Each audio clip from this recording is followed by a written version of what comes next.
Para mim, como geógrafo, cara, é uma ofensa que a pessoa venha falar para mim que a Terra é plana. Eita!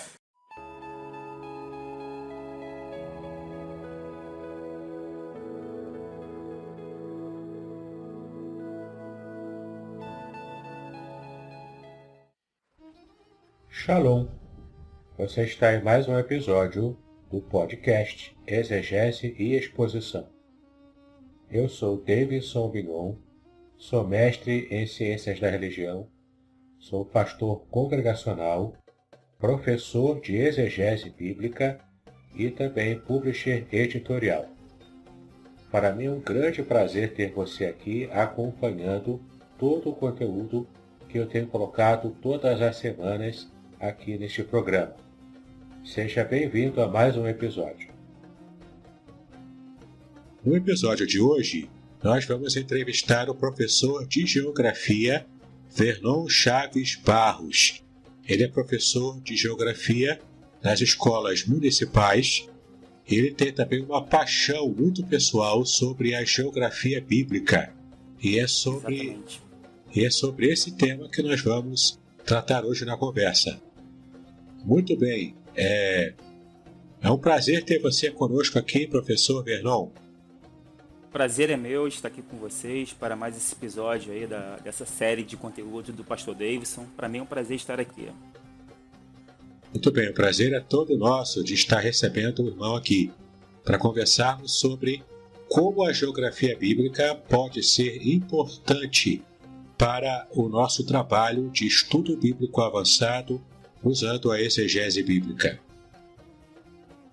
Mas antes de entrarmos no assunto do nosso podcast, nós queremos conhecer quem é Vernon Chaves Barros. Então, professor, diga-nos quem é Vernon.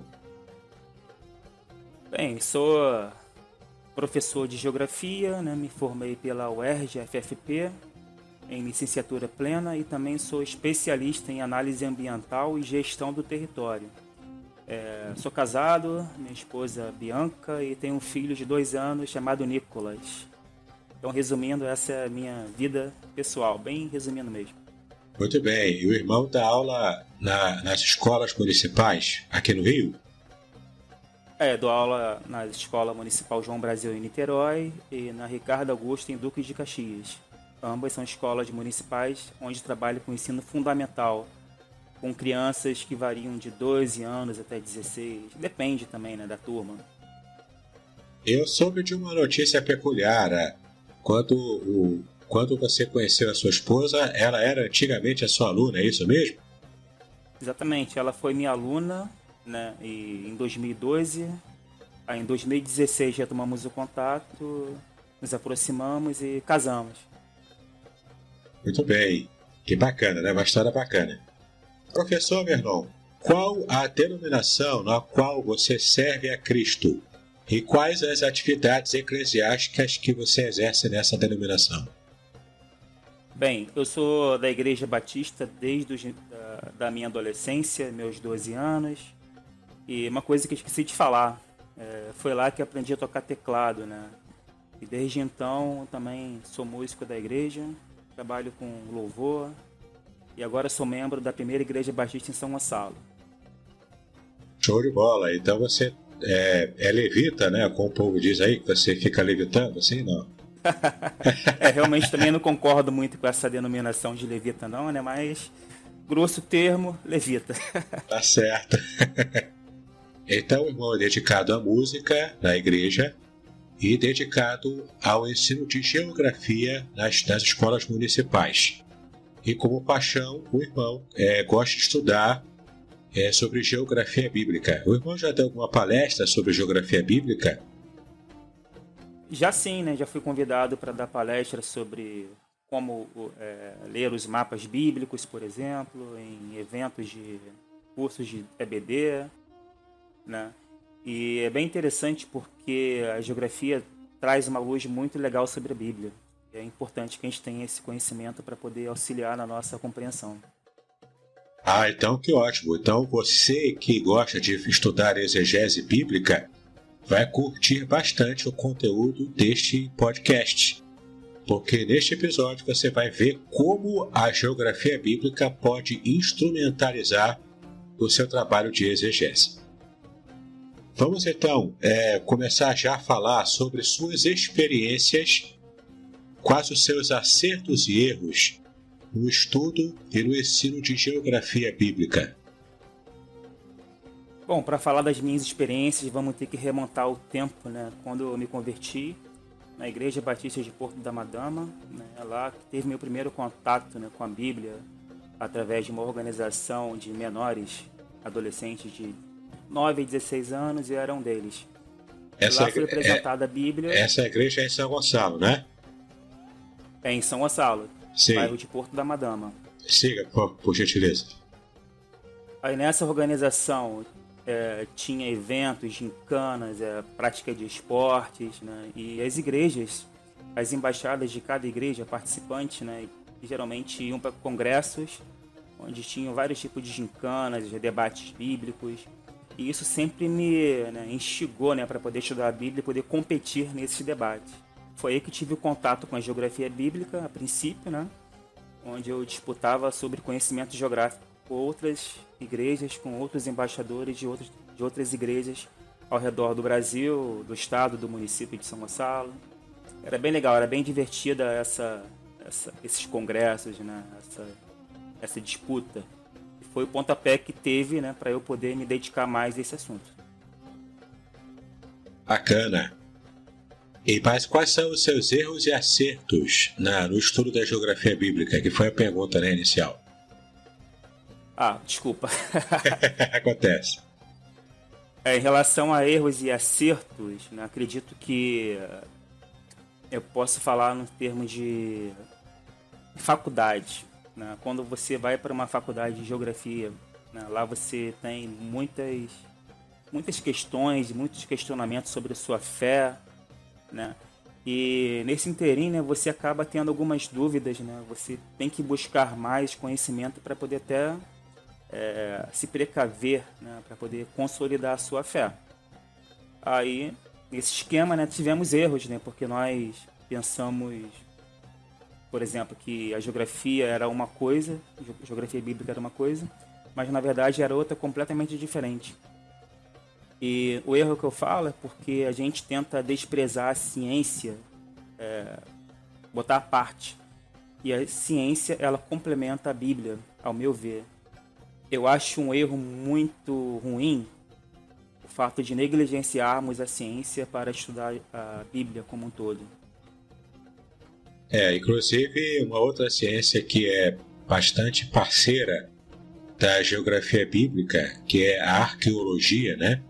Que é mais ou menos como uma geografia histórica dos tempos bíblicos.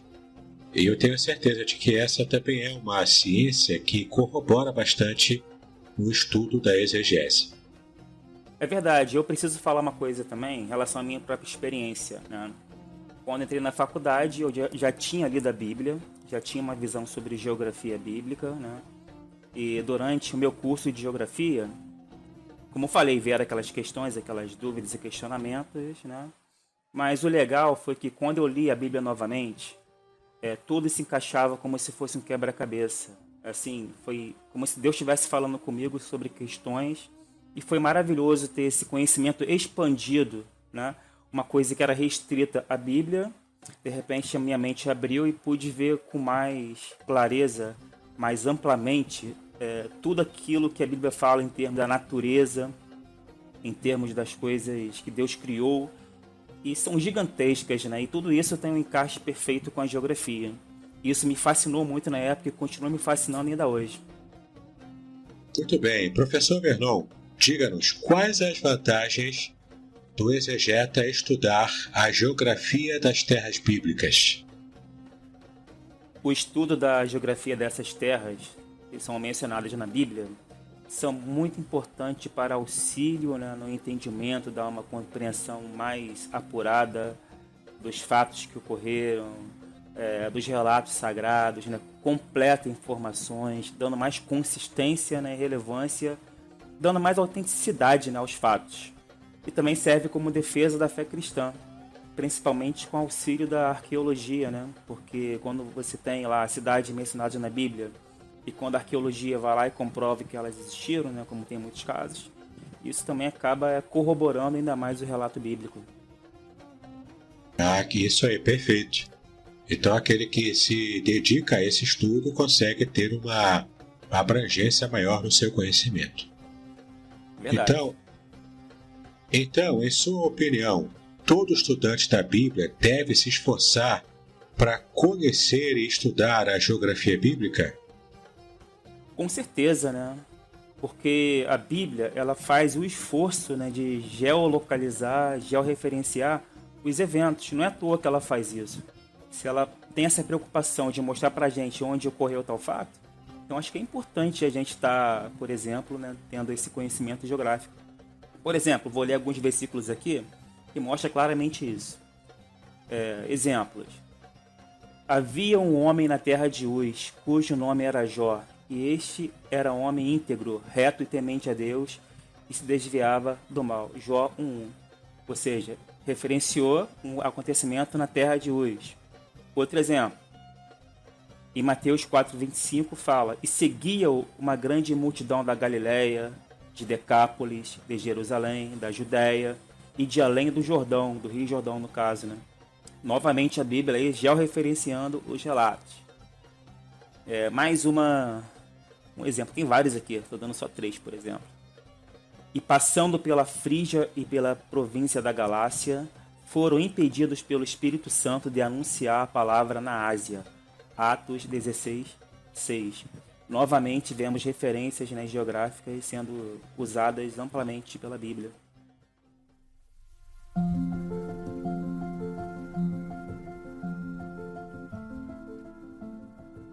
Espera só um pouquinho. Eu interrompi este episódio para que você possa conhecer onde acessar mais estudos bíblicos como esse. Já que você gosta de exegese bíblica, eu tenho meu canal do YouTube, onde eu tenho colocado bastante conteúdo ali toda semana. Eu convido você a estar assinando este canal e a também estar clicando no sininho, para que você receba todas as notificações de cada estudo novo que eu coloco ali. O link para o meu canal está disponível na descrição deste episódio. Caso você queira fazer parte do meu grupo especial do Telegram Exegese e Exposição, é só acessar o link que está na descrição deste episódio também. Além disso, eu tenho 2 cursos gratuitos que você poderá fazer na plataforma Udemy. O primeiro deles é Estudo Bíblico Indutivo. É um curso simples e direto, onde eu ensino as técnicas para que você possa descobrir a verdade bíblica por si mesmo.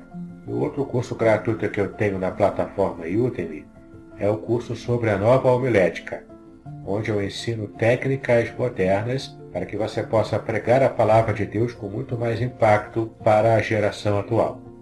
E o mais importante eu deixei para o final. Trata-se do meu curso Introdução à Exegese Bíblica, onde você poderá aprender as técnicas que os teólogos profissionais aplicam para compreender o texto bíblico. O curso é simples, dinâmico e ele vai direto ao ponto, sem enrolação. E você também terá acesso à minha monitoria para tirar todas as suas dúvidas sobre o curso e também sobre a Palavra de Deus. O valor do curso é muito acessível e eu tenho a certeza de que você se interessará por todo o conteúdo que está ali. Clique no link na descrição deste episódio para que você possa assistir uma aula degustação gratuita. Agora sim, continue com o conteúdo de hoje.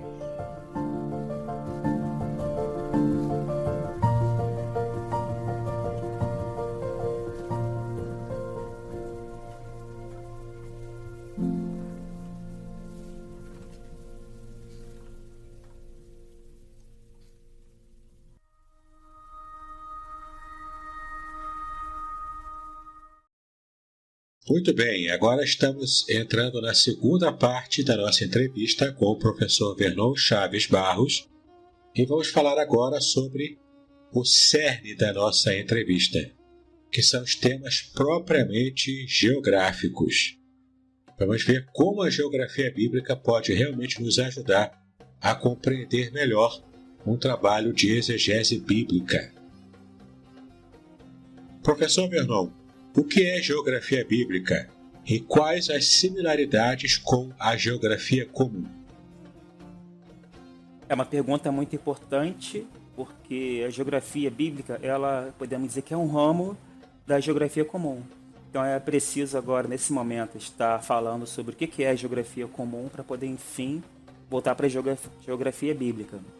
Então, a geografia, ela é uma ciência, né, que procura entender o mundo à nossa volta, os fenômenos naturais, sociais, e tudo isso ela tem um reflexo no espaço geográfico, que é o objeto de estudo da geografia.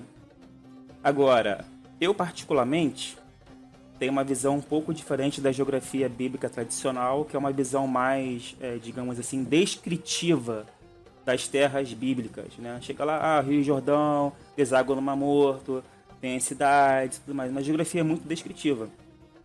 Eu, particularmente, eu gosto de ampliar esse conceito da geografia bíblica e costumo pensar da seguinte forma: a geografia bíblica, para mim, assim como o espaço geográfico da geografia comum é uma transformação humana no planeta, que é feito pelo trabalho humano que transforma o planeta, as regiões, temos então um espaço geográfico. No caso do espaço geográfico bíblico, na minha opinião, temos aí uma intervenção direta de Deus, né, transformando aquela área, aquela região, preparando para o advento do Messias e, consequentemente, transformando todo o mundo e todo o universo. Na sua fala, você se referiu à geografia descritiva.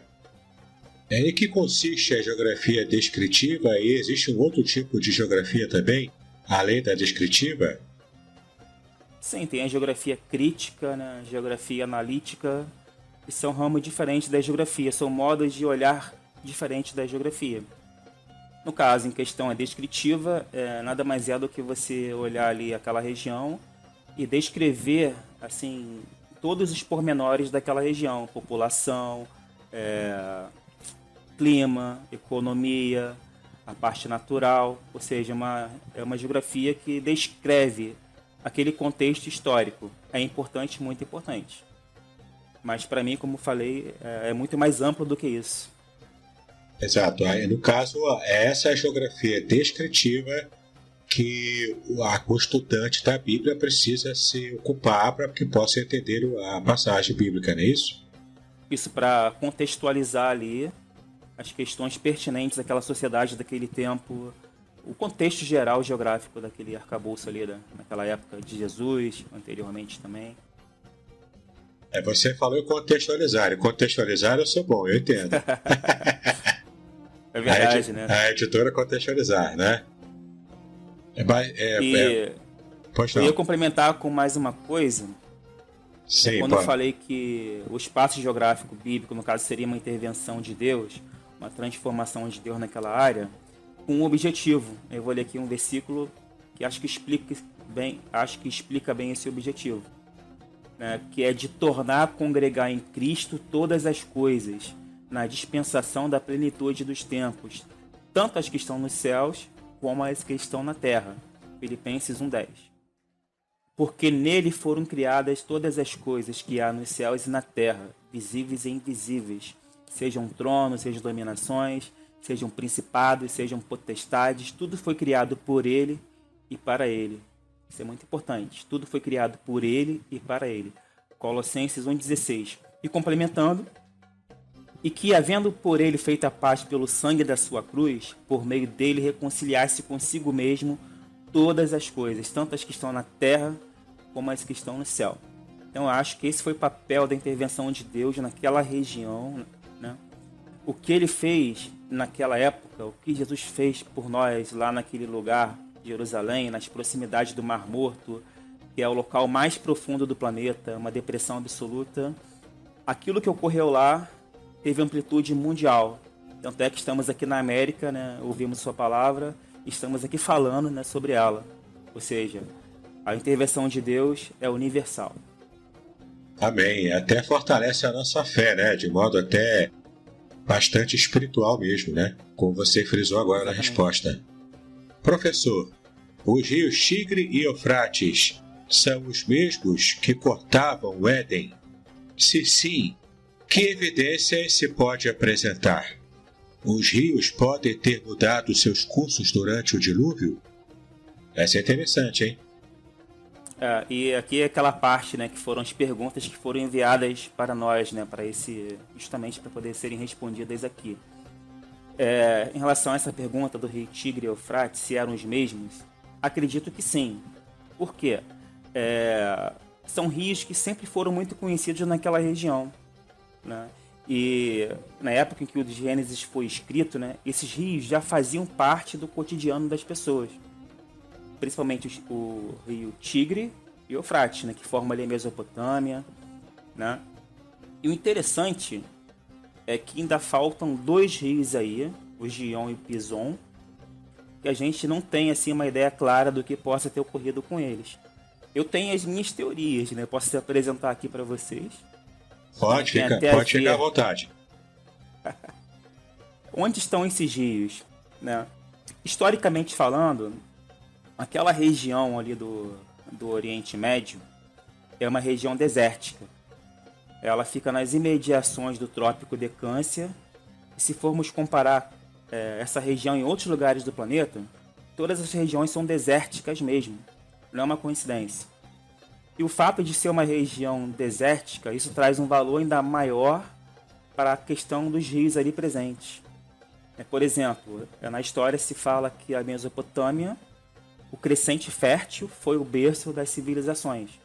Então temos ali o rio Tigre, Eufrates, temos o rio Jordão ali no meio e o rio Nilo. Qual a coincidência desses 4 rios? Todos eles estão numa região muito desértica, onde o valor da água ela é muito importante. E temos até então aí uma figura para Cristo, né? Quando ele fala que sobre o rio da água viva, a água que ele dá é uma água que quem toma nunca mais vai ter sede. Ele é essa representação desse rio de vida, né? E agora, em relação ao rio Pison e Gion, para mim, poderia ser o rio Jordão e o rio Nilo, no Egito. Porque estão todos no crescente fértil. É uma teoria. É uma teoria bastante peculiar. Eu nunca tinha ouvido falar dessa teoria, não.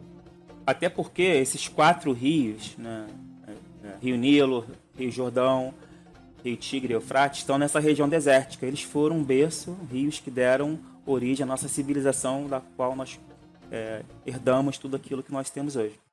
Ou seja, a civilização egípcia, os judeus, né, os mesopotâmios, todos eles surgiram nessa época. E tem uma correlação aí. Se o crescente fértil foi o berço da civilização, o Éden, que fica nessa área também, é o berço da humanidade. Eu não acho que seja uma coincidência. Eu acho que tem alguma coisa aí que possa ser mais profunda. Mas é claro, requer mais estudos, né? Até porque tem outras teorias também, que, por exemplo, que fala que o rio Gion, se eu não me engano, é o rio Ganges, lá na Índia, bem longe dali. Aí é meio complicado, né? E uma outra coisa também muito importante se analisar, a pergunta fala, né, que, deixa eu reparar aqui, que são os mesmos que cortavam Éden. Teoricamente, sim, são os mesmos. Então, levamos a acreditar que aquela região é uma região rica, um jardim rico com muita vida. É justamente isso que a água traz para aquela região, traz muita vida, né? E uma coisa, eu vou ler para vocês aqui o texto. É importante analisar um fato aqui. Gênesis 2, do 10 ao 14. Fala assim: E saía um rio do Éden para regar o jardim, e dali se dividia e se tornava em 4 braços. O nome do primeiro é Pison, este é o que rodeia a terra de Avilar, onde há ouro. E o ouro dessa terra é bom, e ali é o bidélio, a pedra sardônica, né? São alguns minerais. O nome do segundo rio é o Gion, que rodeia toda a terra de Cuxi. E o nome do terceiro rio é o Tigre, é o que vai para o lado oriental da Assíria. E o 4º rio é o Eufrates. Mas o que quero registrar é o seguinte, a Bíblia fala que havia um rio que se dividia em 4 braços. E isso é uma coisa que não é natural. Geralmente na natureza não é natural. A gente só vê um rio se dividindo em vários braços, em deltas, em regiões planas, né? onde o rio ele se fragmenta, né? Mas é uma região muito plana. E naturalmente um rio ele nasce no alto de uma montanha e em seu trajeto ele vai se dividindo, melhor dizendo, em seu trajeto ele vai recebendo outros afluentes. Ou seja, na verdade são vários braços que se unem para formar um rio até chegar no mar. Por exemplo, eu comentei que não é natural que um rio se divida em 4. O natural é que hajam várias nascentes em vários pontos das montanhas e essas nascentes se convergem todas para formar um único rio no final que vai chegar até o mar. Ou seja, a água corre em direção ao mar e nisso que corre em direção ao mar se une a outros rios até chegar no mar. O relato bíblico fala de um rio que deu origem a 4. Será que poderíamos fazer uma analogia aí? Será que esse rio é o rio divino que deu origem à humanidade? Que deu origem ao Éden, à vida? Aí já está no campo da especulação, né? Exatamente, uma especulação. Mas... Muito bem, vamos seguir então, professor Vernon. Por que o Mar Morto tem esse nome? A resposta é simples, né? Mas não sei se você vai querer saber o porquê também dele ser morto. Né? Com certeza, quero saber tudo. Nós queremos saber tudo, eu e meus ouvintes. A resposta para a pergunta primeira, né? Por que o nome é esse? Porque realmente no Mar Morto não tem vida nenhuma, devido à alta salinidade das suas águas. Uma pessoa que vai lá tomar banho, ela boia muito fácil, né? Devido à densidade, né, da água. E a concentração de sal é muito grande, muito grande. E aí temos algumas teorias que podem explicar, né, essa grande quantidade de sal. Uma teoria bíblica, no caso, é a que fala da cidade de Sodoma e Gomorra, que ficava nas imediações, e teve aquela saraivada, né, aquela chuva, aquela saraiva. Alguns acreditam que possa ter influenciado na salinidade da água em questão. Mas também tem uma explicação geográfica. Aquela região, como eu já falei, é um deserto, uma região muito desértica. O que isso quer dizer? Que chove muito pouco. Se chove pouco, o que acontece? Há mais evaporação da água do que chuva chegando até o mar. Isso. A água que chega no mar vem do Rio Jordão. E o Rio Jordão vai trazendo cada vez mais sais que se acumulam no Mar Morto, com o passar do tempo. E com a evaporação, né? Isso, e com a evaporação, esses sais ficam cada vez mais concentrados naquela região. Na região não, no lago. Porque o Mar Morto, na verdade, não é um mar, é um lago. Esse lago, ele é fechado, não tem saída para o mar. Né? E ele, consequentemente, a evaporação vai fazendo com que a água ela baixe um pouco. A concentração de sal aumenta e tornando a vida impossível naquele lago. Por causa do excesso de sal, naturalmente. Exatamente. Né? Muito show de bola. E ali, como você disse, é o lugar mais baixo da Terra, né? Isso, é uma depressão. É a maior depressão da Terra. Isso, chama-se depressão absoluta. Que também tem as relativas, né? Uma depressão relativa é uma depressão que está acima do nível do mar. No caso do Rio Jordão, é a depressão absoluta. Então, ali na região do Mar Morto, inclusive parte do Rio Jordão, é uma depressão absoluta que está abaixo do nível do mar. Ou seja, é um lugar assim, muito profundo. Inclusive, o título do meu livro, que futuramente será lançado pela Contextualizar, do mais alto céu ao mais profundo dos vales. Ou seja, estou pensando em algo desde lá do universo, das alturas que a gente não consegue alcançar, até o vale mais profundo que existe no planeta, que é o Vale do Rio Jordão, que deságua no Mar Morto.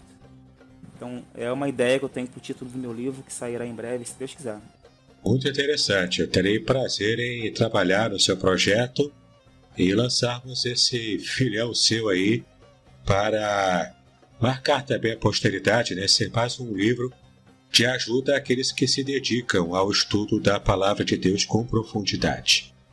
Professor Vernon, é apenas um resgate, uma pergunta anterior que eu acho que ficou ainda em aberto, uma resposta importante para alguém que te perguntou. Os rios Tigre e Eufrates, por causa do dilúvio, podem ter mudado de curso ou não? Depende. Como falei antes, né, o rio nasce numa montanha. E em regiões montanhosas, os rios têm vales mais encaixados, ou seja, são rios que correm no meio de rochas. E nesse caso, não tem como mudar o curso. Mas quando o rio chega em regiões de planície, há sim a possibilidade de ter mudado de curso, sim. E não apenas pelo dilúvio, também pode mudar de curso naturalmente falando. Porque o rio, ele, em regiões mais, digamos, planas, ele é mais sinuoso, em forma de S. E esse S vai se aprofundando cada vez mais, até que de repente o S se desfaz e vira uma coisa reta. Não sei se consigo explicar.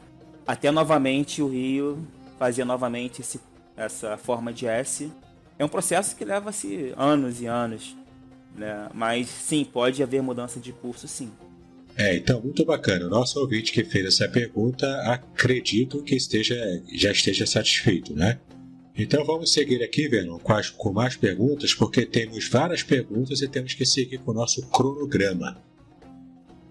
Qual é a idade da Terra? Ela é jovem, como alguns criacionistas alegam, ou tem bilhões de anos? Olha, interessante, rapaz, hein? Essa pergunta aí causa contenda. Eita! É uma pergunta braba, digamos assim, porque vão ter pessoas que vão defender que a Terra é jovem, tem cerca de 6.000 anos, e vão ter pessoas que vão defender, teólogos mais liberais, que ela tem bilhões de anos, né? Não que eu seja um teólogo liberal, mas como geógrafo, eu afirmo aqui que a Terra tem cerca de 4,5 bilhões de anos.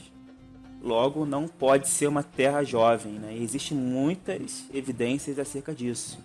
Isso quer dizer que a Bíblia mente? Não, em hipótese nenhuma. Temos aí, então, uma certa, digamos, interpretação dos fatos que precisam ser apreciados, né? Para podermos ter uma compreensão melhor do que o texto bíblico fala em relação ao Gênesis, né? Os dias da criação.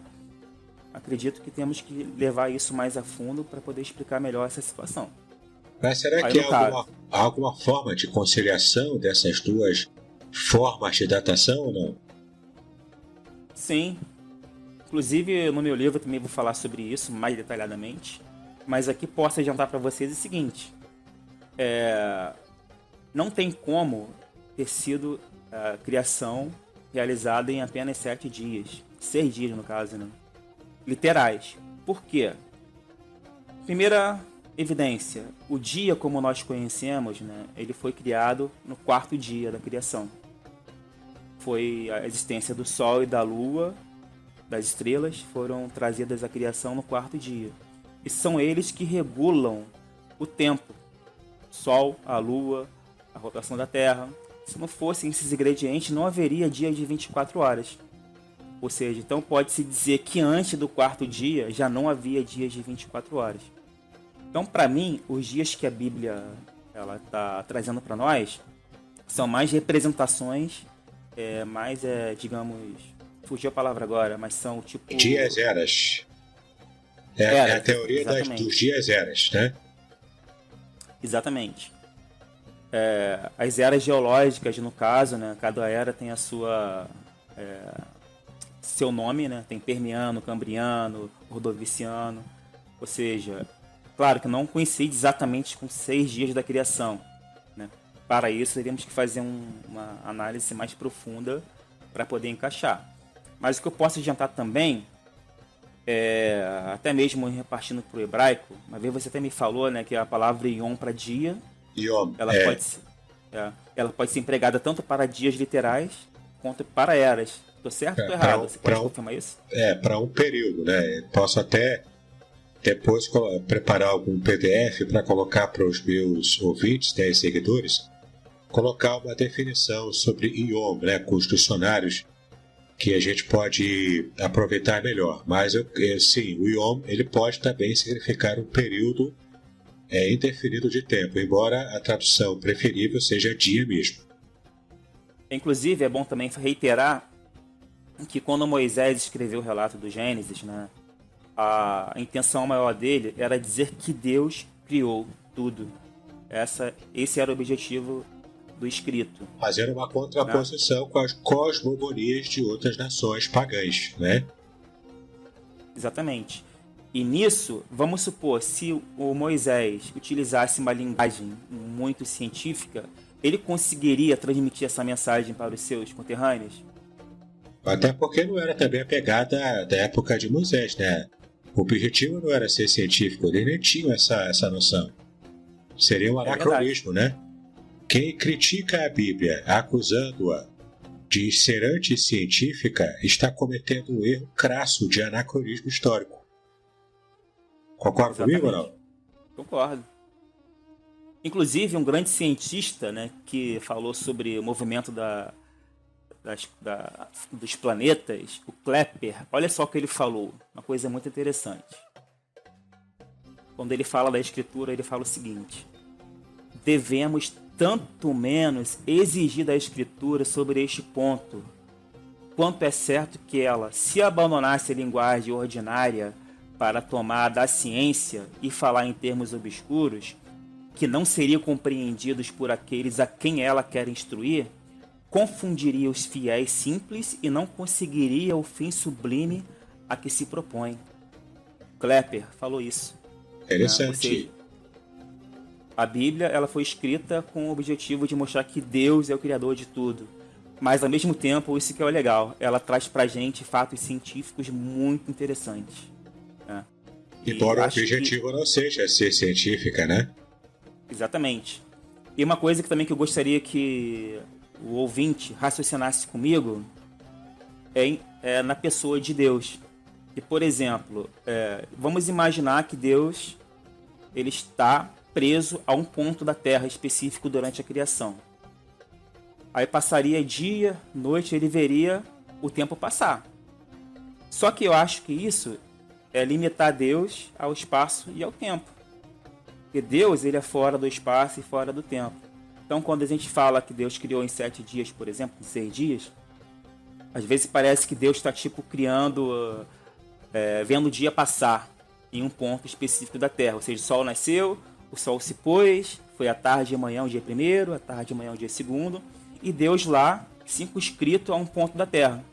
Eu não acho que tenha sido isso que tenha ocorrido, né?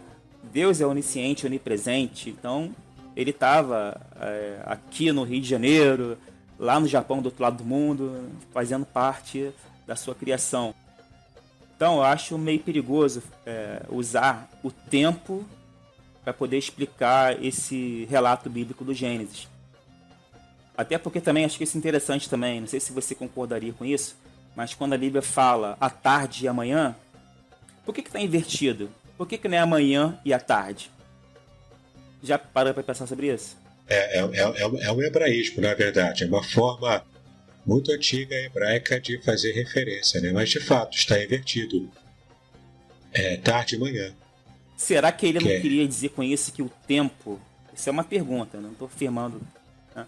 Que o tempo ali em questão não era importante? Sim. Mas sim o fato... Sim. O fato a sequência temporal não era importante. Sim, né? Sim. Por isso eu também penso como você. Para mim, os dias da criação são dias eras também. Eu penso dessa maneira. Vou até ler o texto aqui do meu livro, só para você ter uma ideia. Opa. Em uma perspectiva... Primeira mão para vocês aí. Primeira mão, hein?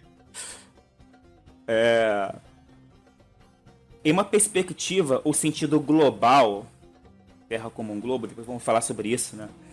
Terra plana. Mas vamos lá, em uma perspectiva, o sentido global, não se tem como determinar onde começa um dia e termina outro dia. Isso só seria possível através de uma convenção, tá? Como a que foi estabelecida para que existisse o horário padronizado mundialmente, tá? Que é o caso da convenção que estabeleceu o meridiano de Greenwich como padronização do horário mundial. Só assim é possível você dizer que o dia começa ou termina em um ponto da superfície da Terra. Porque não tem como você afirmar que começa um dia ou termina outro aleatoriamente. Porque aqui pode estar começando um dia, o Sol está nascendo, mas lá em outro lugar do planeta o Sol está se pondo. Em outro lugar do planeta são 3 horas da tarde. Ou seja, constantemente o dia está em seu ciclo. No sentido de que agora pode ser qualquer hora, em qualquer lugar do mundo. Entendo. Aí vai depender da localização geográfica mesmo. Isso. E se a gente for ir para o dia literal de 24 horas, então teríamos que confinar Deus num ponto da Terra. Deus não pode ser confinado. Claro, quanto a isso a Bíblia é muito clara, né? Deus não está limitado, seja espaço, seja tempo, ele é eterno, né? Inclusive, esse é um dos nomes que os judeus dão para Deus, né? Eles o chamam de o Eterno, que é uma forma de você evitar falar o nome hebraico principal de Deus, que é Yahweh, né? Em respeito ao nome Yahweh, eles evitam falar Yahweh e falam o Eterno, Hashem, que é o nome, e criam, né, os nomes secundários de Deus para poder agir em respeito a ele.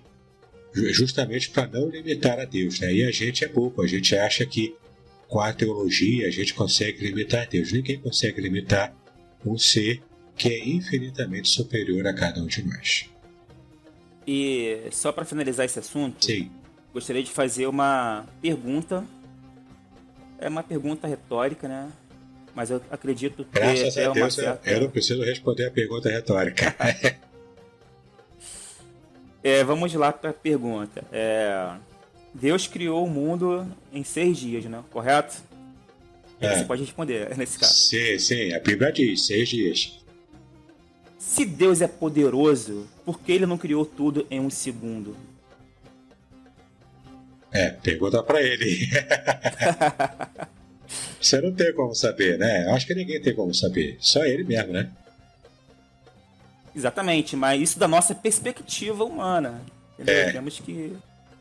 Pra gente, o fato de ter criado em 6 dias ou 1 segundo tem uma diferença muito grande. Só que para Deus, essa diferença não existe. Entendeu? Para Deus não importa se é 1 segundo, ou se é 10 mil anos, ou se são 7 dias.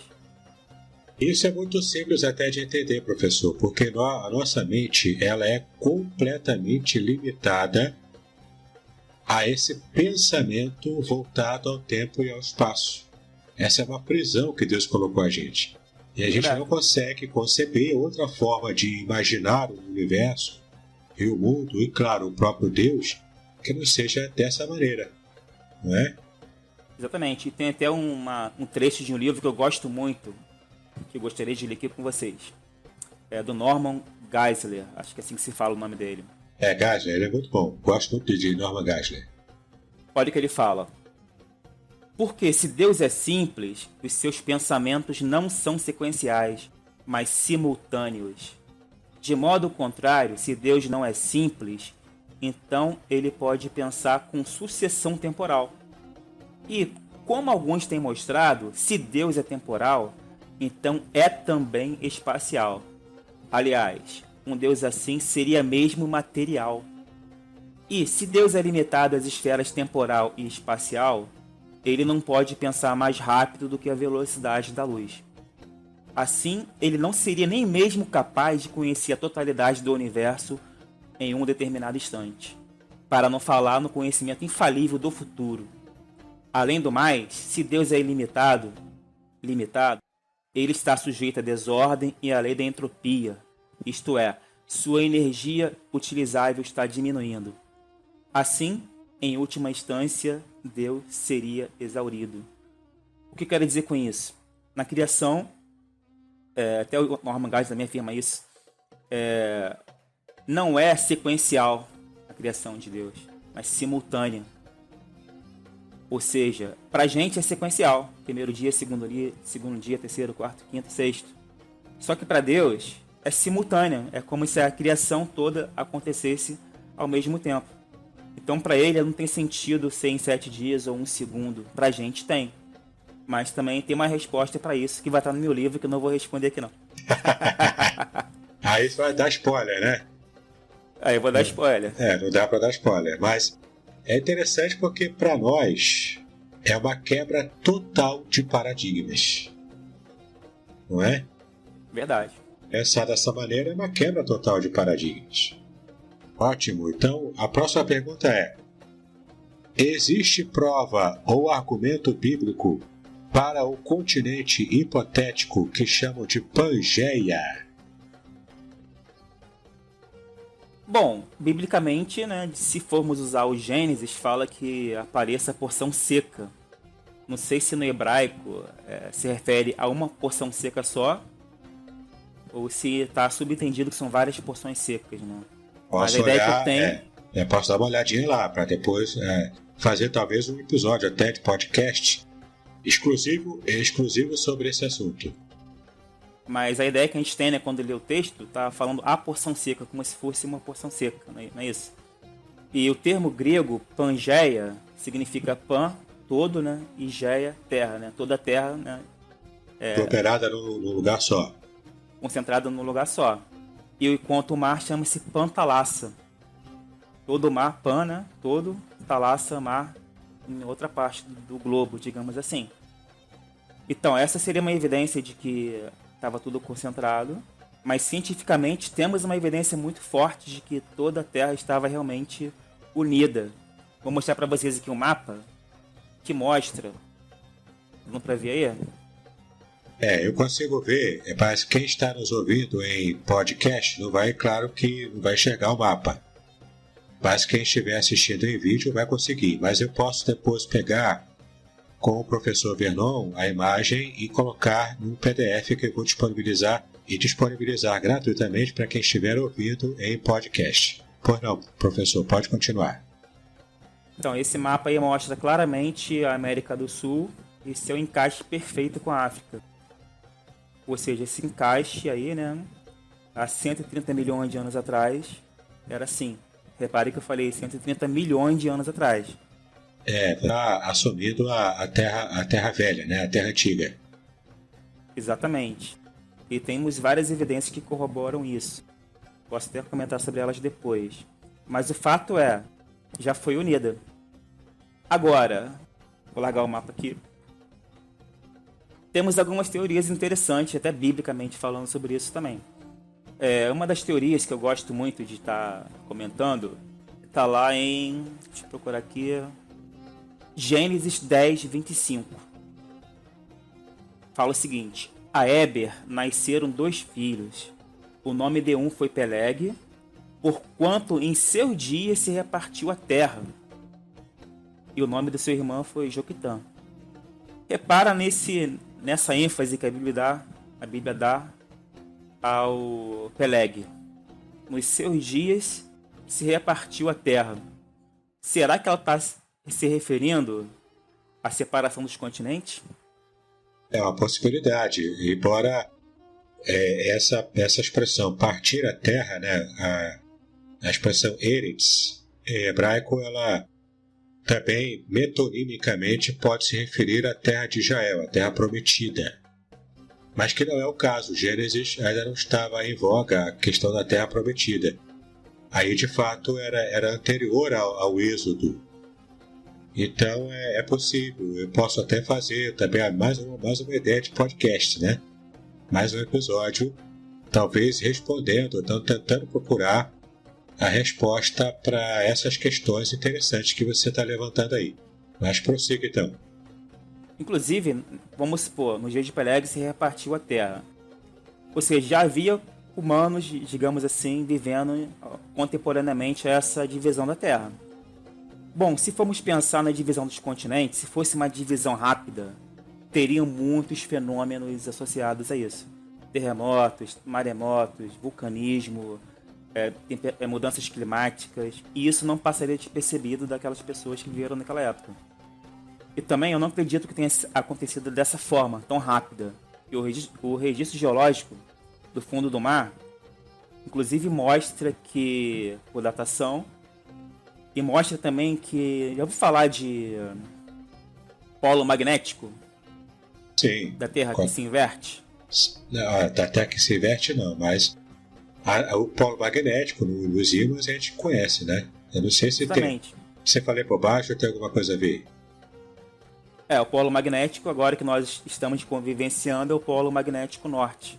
Ou seja, o polo magnético está localizado no polo norte. Só que de vez em quando ocorre inversão de polos. Ele se dirige para o sul, depois volta para o norte. Isso periódico, está registrado no fundo do mar. Não tem na separação da América, da África, o fundo do mar. O que aconteceu? Na medida que foi separando, o magma ele foi subindo. O magma é a lava vulcânica que chega até ali a superfície debaixo da água e se solidifica. O interessante, quando esse magma se solidificou, seus cristais atômicos estavam apontados para o norte. Tempos depois, como é um processo contínuo, esse magma sempre está subindo e, consequentemente, a África sempre está se separando da América do Sul. Vá para outro polo. A gente consegue... Oi? Vá para outro polo, vá para o sul. Ou seja, ao mesmo tempo que a América está se separando da África, nesse tempo todo, os polos estão sendo invertidos a todo momento. Claro, leva-se alguns milhares a milhões de anos. Ou seja, nesses cristais do magma que são solidificados, tem um registro geológico, ora apontando para o sul, ora apontando para o norte. Ou seja, se formos olhar para o oceano, vemos o oceano todo dividido em faixas. E cada faixa temos os cristais do magma apontados para o norte ou para o sul. Isso é uma evidência de que houve inversão dos polos e que essa inversão, essa separação da África da América do Sul foi bem longa. Não foi simultânea. Entendeu? Sim, foi gradativo, né? Foi gradativa. Mas também tem uma outra interpretação para esse versículo, que eu acho que também pode até encaixar com a época. Era uma época que havia muitos povos e nações, a terra, né, estava multiplicando seus habitantes. Consequentemente, havia conflitos por terra. Isso é uma coisa natural, sempre houve conflitos por terra. A terra sempre foi um bem de valor muito grande. Antes do advento do dinheiro, era a terra que era, digamos assim, o que valia mais. Então, esse repartir da terra poderia ter sido uma divisão da terra, uma divisão da latifundiária naqueles tempos bíblicos. As pessoas, as nações foram tomando território e dividindo-se em áreas diferentes, territórios diferentes. Poderia ser uma explicação também. Surgimento de várias nações e várias territorialidades. Tá? É uma possibilidade também. Muito interessante. Essa parte dos polos eu não sabia, não. Foi um acréscimo muito interessante ao nosso conhecimento. Próxima pergunta, professor Vernon. Os dinossauros foram mortos no dilúvio? Foram contemporâneos com os seres humanos? Boa pergunta. Muitos acreditam que sim, né? E que foi o dilúvio que exterminou com os dinossauros. Porém, cientificamente falando, biologicamente falando, nem a minha área né?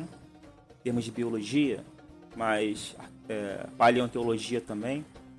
Essa área que estuda isso afirma que não houve o contato dos dinossauros com seres humanos, né? E agora, partindo para a Bíblia, é uma coisa que eu acho interessante. Se os dinossauros foram mortos no dilúvio, por que os gigantes não foram mortos? Saca? Em Gênesis 6 fala que os filhos de Deus se uniram às filhas dos homens, geraram os nefilins, depois descendentes dos anaquins, os gigantes que viviam na terra. Isso foi antes do dilúvio, não é verdade? Como é que depois do dilúvio tem lá os anaquins, na época que o Josué estava lá conquistando a terra de Canaã? Havia um gigante na terra. O próprio Davi matou um gigante, Golias. Esses gigantes também surgiram de Adão e Eva, de Noé? Ou será que eram descendentes daqueles primeiros gigantes? É uma pergunta, mais uma pergunta, né? Fica no ar, né? Não tem como no ar.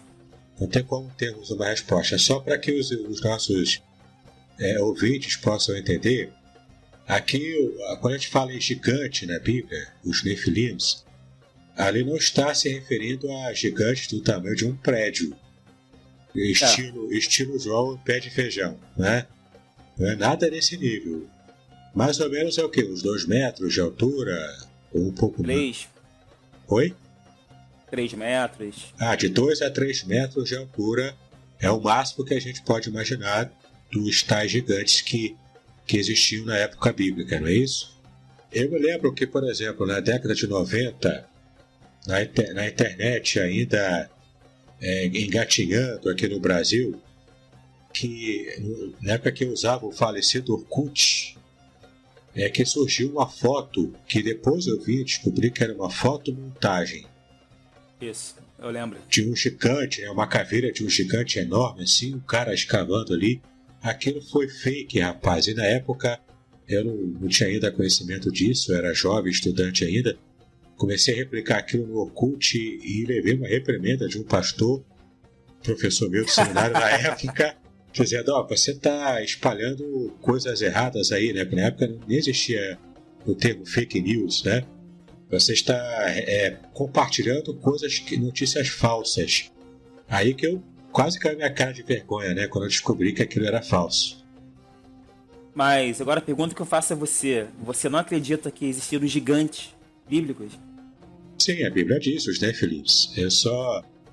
Eu tenho, inclusive, um estudo bíblico que eu coloquei, e também uma pregação que já vai estar saindo nos podcasts também, e no meu canal do YouTube, onde eu preguei sobre Gênesis 6. Ali eu falo de que existiam sim os gigantes, é claro, a Bíblia fala, mas eu faço uma análise um pouco mais detida sobre como esses gigantes nasceram, como eles eram e o que realmente provocou. Ali eu falo a minha opinião. Eu quero ver a sua, não joga pra mim não, eu quero ver a sua, porque você é o especialista entrevistado aqui nesse episódio. O que você pensa sobre os gigantes? Como nasceram? Como você interpreta aquela passagem? Vamos criar aqui uma, entre aspas, que é uma opinião mesmo minha, não é nada cientificamente provado, né? Mas os gigantes, como você mesmo falou, acredito que tiveram existido sim, mas que foram extintos, né? Só que não tem como comprovar isso, é mais uma coisa de fé, baseada no estudo da palavra mesmo da Bíblia. Professor Vernon, a próxima pergunta é treta das tretas. Agora rapaz, pega fogo, hein? Será que a Bíblia dá respaldo para o modelo de terra plana? Ih, pegou pesado agora, hein? Poxa! Pô, você quer me colocar em problema, né? Fala a verdade. Mas vamos lá, estamos aqui para isso. Verdade, tem que dar a cara a tapa mesmo, né?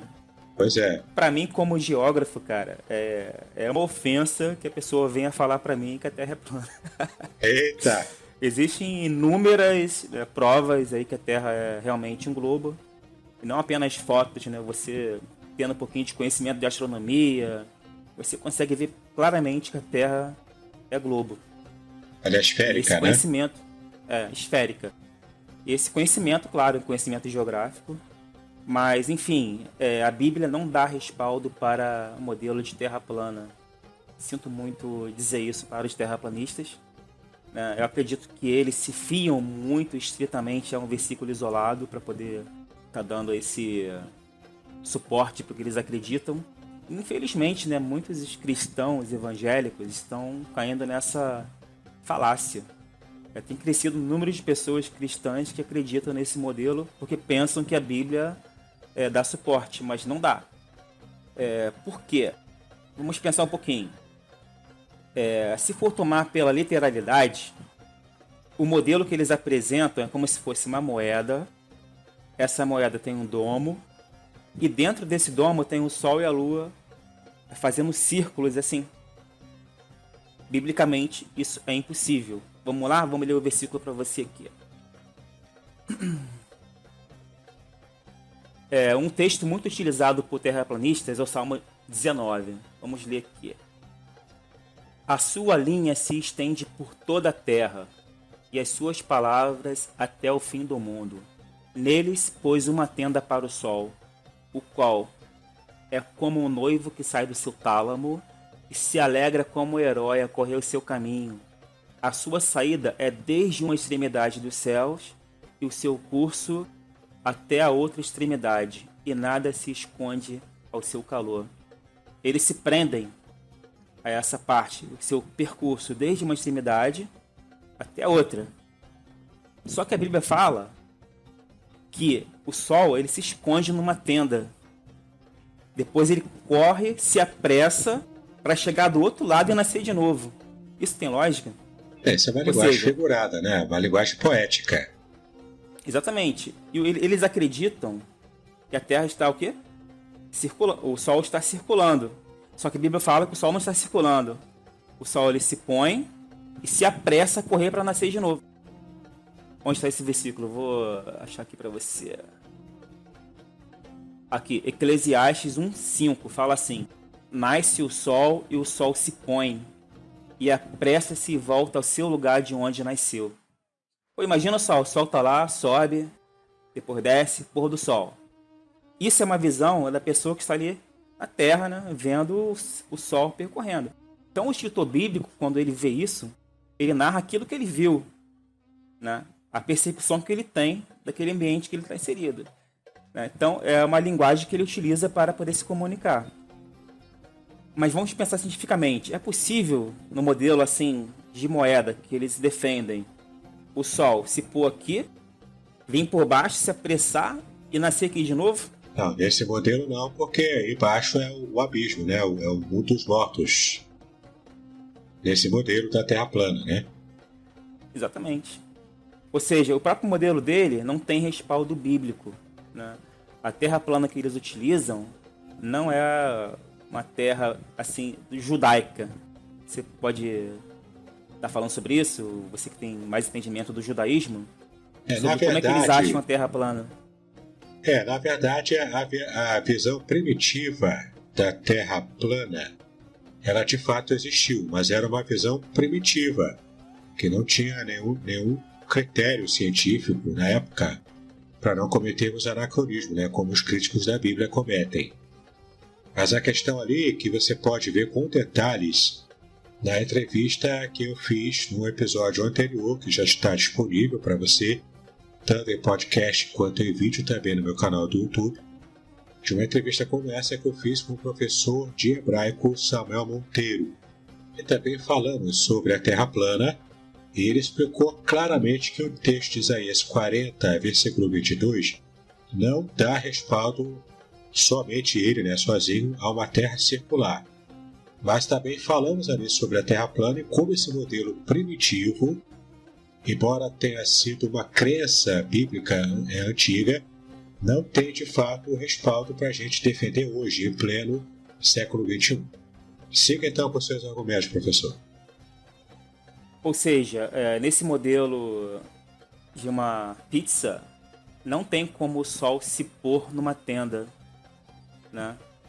Ou seja, isso já derrubaria esse modelo que eles acreditam ser o real, que seria esse modelo de um disco com um domo. Inclusive, esse domo é uma coisa interessante que eu vou falar mais adiante. Porque realmente existe um domo que nos protege. Eu vou falar sobre ele mais na frente. Você refere à camada de ozônio, não? Não, vou...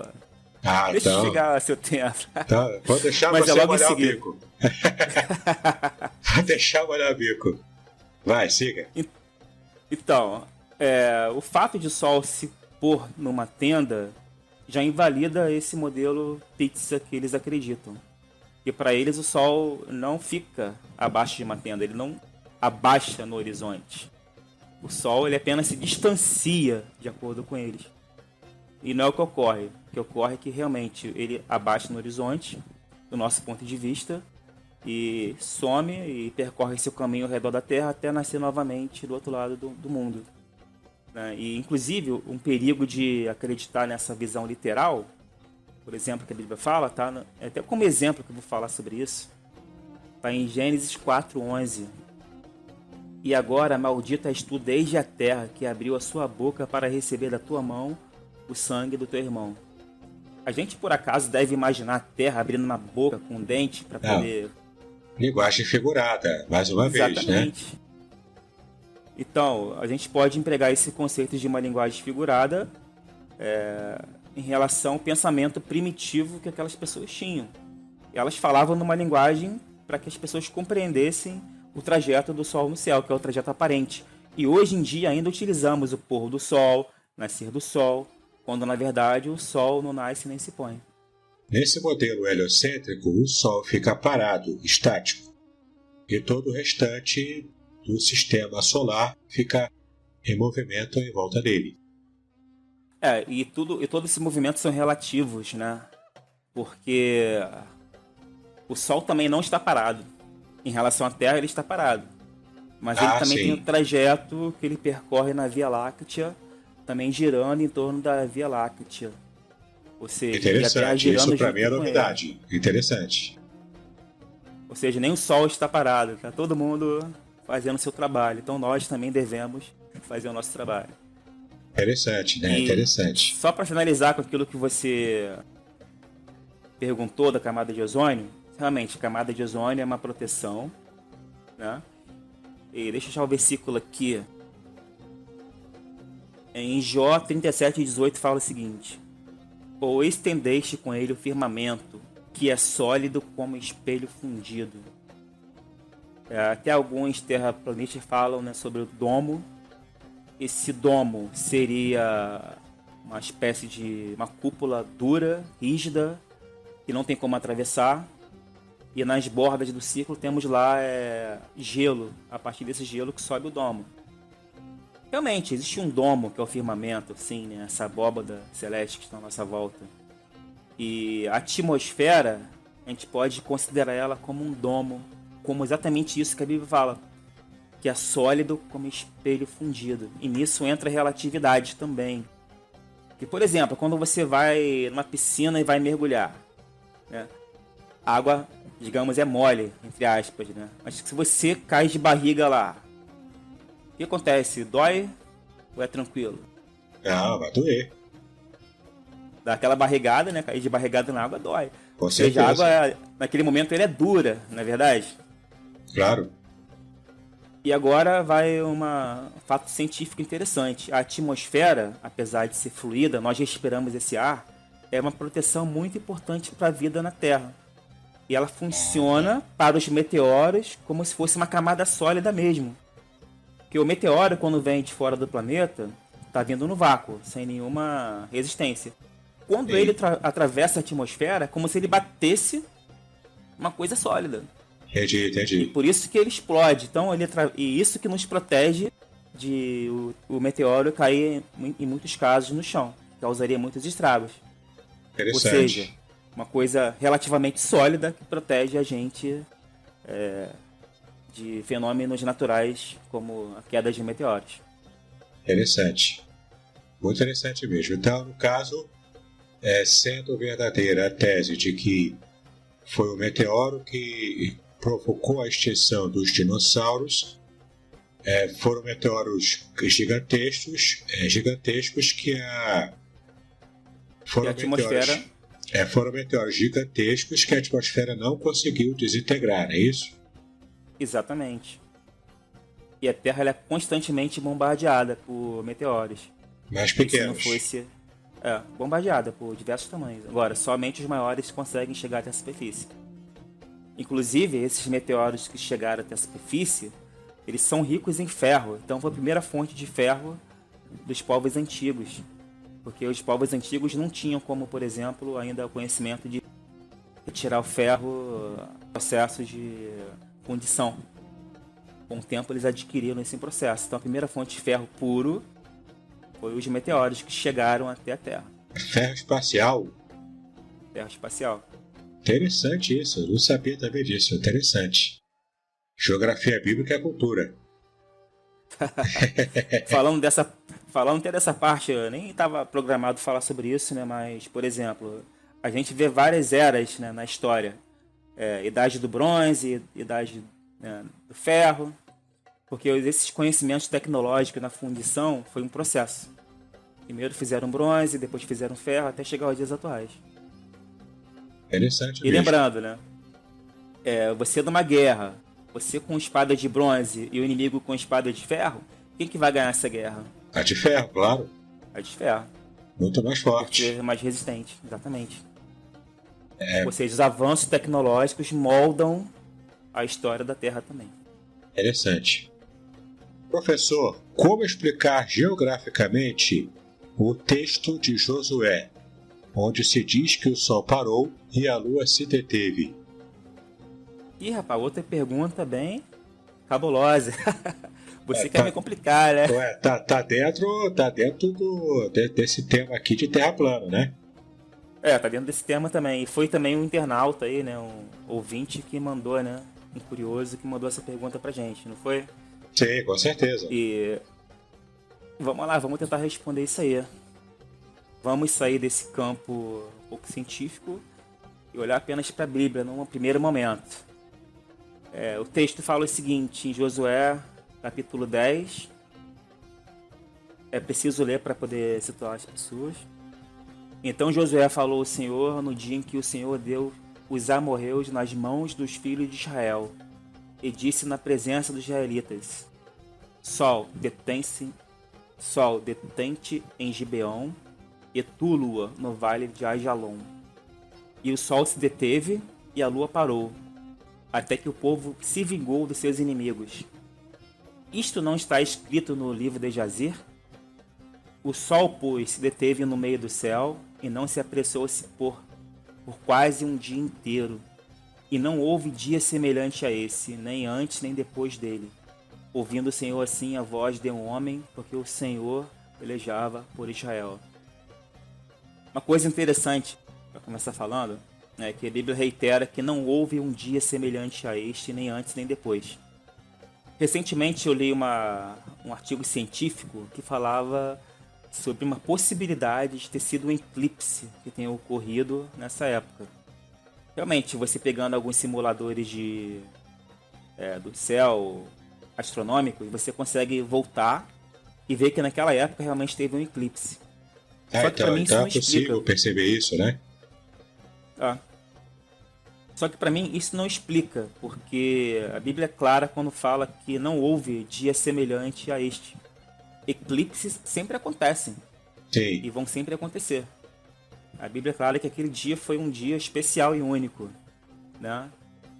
E, ao meu ver, isso falando como uma pessoa não realmente ligada ao meio científico, porque milagres não se explicam cientificamente. Para mim, o que ocorreu ali foi um milagre. É uma intervenção direta de Deus em favor de Josué, em favor do seu povo, né? E eu tenho um versículo que eu gosto muito. Está em Salmo 57:2, que fala o seguinte: Clamarei ao Deus Altíssimo, ao Deus que por mim tudo executa, o Deus que tudo faz pela gente. E Josué teve essa confiança, né? De que se ele clamasse a Deus, Deus poderia parar o universo por ele, pela nação, por Israel. E foi o que aconteceu para mim. Foi um milagre divino. Não vejo outra explicação ali. Se for procurar a explicação natural, a Terra parou de girar.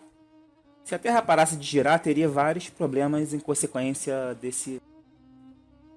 dessa inércia, né? Porque está tudo em movimento. Se você para de girar de repente, é como se você estivesse no ônibus, o ônibus freasse e você fosse parar lá na frente, né? A mesma coisa aconteceria com a Terra. Se a Terra parar de girar agora de uma hora para outra, você vai dar de cara com a parede. Porque você está solto e a parede está fixa. Né? Aí que não é a Terra que é plana, eu que vou ficar plano, né? Igual a pizza, assim, achatado. Exatamente.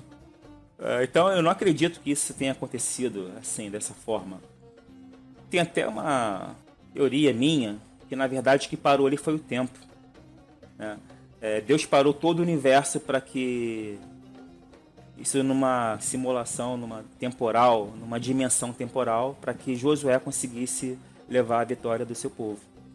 Em outras palavras, foi um milagre mesmo, né? Alguns vão dizer que o tempo é relativo, que você está lutando ali, o tempo passa devagar, né? Porque o tempo, quando você está se divertindo, passa muito rápido, mas quando você está trabalhando, o tempo passa devagar. Muitos vão poder falar isso também.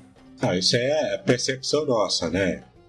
Individual do tempo, mas o que você está se referindo é Deus agir objetivamente nesse relógio temporal que ele criou para colocar a gente dentro dele. Dando uma de nerd aqui, é como se Deus tivesse pegado feito igual o Doutor Estranho, né? Na Marvel lá, usando a joia do tempo para congelar tudo e ficar todo mundo separado. E então dá tempo, né, de Josué conseguir vencer aquela batalha. É isso que você está dizendo, né? Exatamente. Até porque tem uma coisa muito importante aí que eu nem falei ainda. É que Deus criou o universo baseado em leis. Tudo que ocorre, tudo que acontece são processos. Inclusive na criação, né, como eu falei, os 7 dias são São dias eras. dias eras onde você vê um processo contínuo, né? Eu particularmente não tenho nenhuma dificuldade em crer que foi um milagre de Deus, uma intervenção direta de Deus na natureza, meio que anulando as leis naturais, porque ele tem poder para fazer isso, né? Apesar de que eu particularmente não acredito que ele faça isso, eu tenho meus motivos que não vou falar aqui. Mas Deus é poderoso para agir milagrosamente, e nesse caso foi uma atuação direta de Deus para ajudar o seu povo, né? Como eu falei, Deus faz tudo pelos seus, pela sua igreja, tudo que está ao alcance por bom para a gente, Deus vai fazer. Amém. Muito bem, professor Vernon, a próxima pergunta. Existem indicações objetivas de que Caim se refugiou na África? A princípio, pelo que eu tenho pesquisado, eu não vejo nenhuma indicação assim dele ir para a África. O que a Bíblia fala é que ele foi para as bandas do Oriente, né? E o Oriente é o caminho oposto ao caminho da África. Vamos ler lá, Gênesis 4,16. E saiu Caim de diante da face do Senhor e habitou na terra de Nod, do lado oriental do Éden. Ou seja, ele foi para o caminho oposto em relação à África. Não impede que ele tenha depois contornado e voltado e ter feito moradia na África, né? Mas em todo caso, Caim e sua descendência, né, teoricamente, foram mortos no dilúvio, né? Essa foi mais uma pergunta de um internauta, né? De um de nossos ouvintes aí. Muito bem, professor Vernon. A próxima pergunta da nossa lista. Existe algum motivo geográfico para a escolha da Palestina como Terra Santa? Por que Deus levou Abraão para lá, que é uma área bastante desértica, e não para outras áreas do crescente fértil? Olha que pergunta interessante, hein? Pois é. E essa pergunta ela tem fundamental importância porque ela se trata do plano de Deus para a salvação da humanidade, né? Não foi à toa que Abraão foi parar lá na Palestina, né? Que até hoje é foco de conflito nisso. E Abraão ele morava numa área do crescente fértil mesmo, em Ur dos Caldeus, na Mesopotâmia. Uma área rica, produtiva, os rios Tigres e Eufrates, né, lá davam aquela área, uma área muito... como se fosse o Jardim do Éden mesmo, uma área muito exuberante, verde. E ele saiu desse lugar, onde tinha sua casa, sua família, seus bens, e foi para um lugar completamente desconhecido por ele. Olha só o que Hebreus fala, Hebreus 11:8. Pela fé, Abraão, sendo chamado, obedeceu, indo para um lugar que havia de receber por herança, e saiu sem saber para onde ia. Isso que é interessante, Abraão deu um tiro, entre aspas, no escuro. Foi só pela fé que ele teve essa coragem para sair de lá. E para onde que ele foi? Foi parar num lugar que é rodeado por desertos. Saiu de um lugar rico, produtivo, com muita água, e foi para um lugar onde a água era mais escassa, rodeada por desertos. E por quê? Para dar, né, embasamento para a salvação da humanidade. Palestina, Israel, onde ele se fixou, é uma área que é a rota de comércio entre 3 continentes: África, Ásia e Europa. Então, as principais rotas comerciais passam por ali, pelas imediações de Jerusalém. Olha só, tem até um versículo interessante que fala sobre isso. Está em Ezequiel 5:5. Fala o seguinte: assim diz o Senhor Jeová, esta é Jerusalém, pula no meio das nações e terras que estão ao redor dela.